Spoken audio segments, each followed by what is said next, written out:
All right, and here we go. We're going Lucas versus Trey's Ganondorf. Now Trey's Ganondorf, you know, say what you want about Ganon, but he has definitely been able to pull off some cheeky kills. And additionally, so has Airwaves. We've talked about him plenty in between sets, but Airwaves is always a shocking contender. He just recently picked up the Lucas.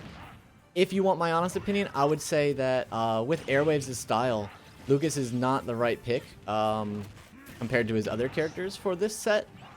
Because Airwaves has a very specific style whenever he plays. And in my opinion, I think that a better spacer would be who he wants. However, this is what we got.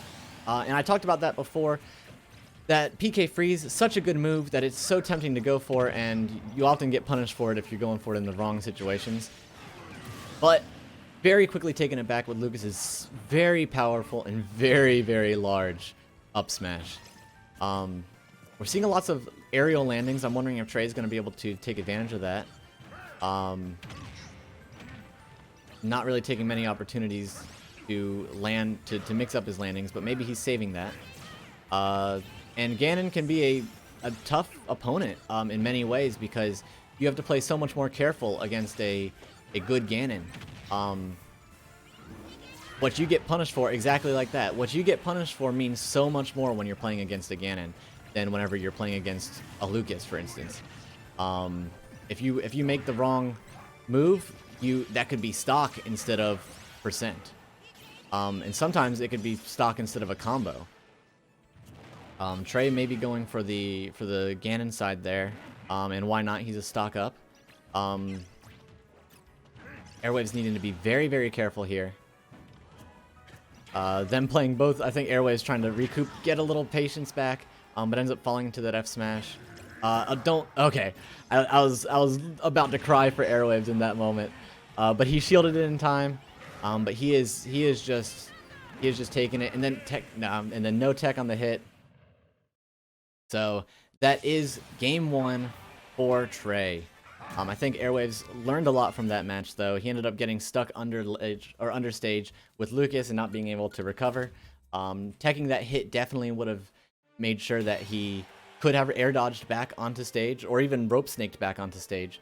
But he did not reverse his Zair, and he ended up losing the stock because of that and the lack of a tech. Alright, and we're seeing the Ganon Lucas once more. So I do completely stand by. I genuinely think Airwaves has a Chrom that he's pretty competent with. And I genuinely think that his Chrom is just a better pick for this because of his spacing options. And as I mentioned, Airwaves, he's playing an aggro style, and with his Lucas, it's just not working out. Not against Ganon. And so I think Chrom, with this style and with Chrom's spacing options, would have been a better pick. Trey almost going for almost landing the up B, which would have been a kill at that point. Walling him off with Nair. Airwaves trying to connect, charging that smash a little too long. See, rope snake back onto stage.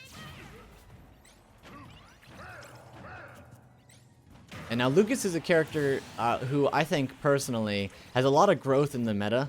I think Lucas is really easy to be lame with, but I think a really good Lucas, and same with Ness, can destroy somebody. But same with what I was saying before about that PK freeze. Such a good move that it's really easy to go for it and put yourself in a bad position, like you've seen Airwaves do a few times this set. But regardless, he's picking this back up, has barely taken any percent, barely taken any at all, and taking that stock basically evened out here. Playing around the invincibility there, just avoiding Ganon while he was invincible completely, which is something you like to see. Lots of people, especially whenever you're maybe a little tilted, you want to rush that down. But already taking 96% because of Ganon. And then that stage spike is not going to take it. I feel like with no DI, though, that still would have killed. And there we go. The down B is going to take that there. Airways trying to catch him in an air, but not detecting that, that down B, not reading it. I also have mixed feelings. I don't actually know too much about Lucas, so I'm not sure about this stage pick for Lucas. But taking Ganon to FD, I think, can be hit or miss. Trey still got his jump, so we're going to see this. Oh, but then Lucas Airwaves takes that with the PK freeze. Once again, relatively early stock for a Ganon. That was 86% before the first PK freeze. And him just literally standing there and getting Warlock punched. Completely ignoring the armor. No tech, and that's going to be stock. So if he had just rolled behind, I think he could have gotten a grab, maybe a grab combo out of that. But otherwise, he just sat there and took it. I don't know if he forgot about the armor. Maybe he thought it was heavy armor instead of super armor.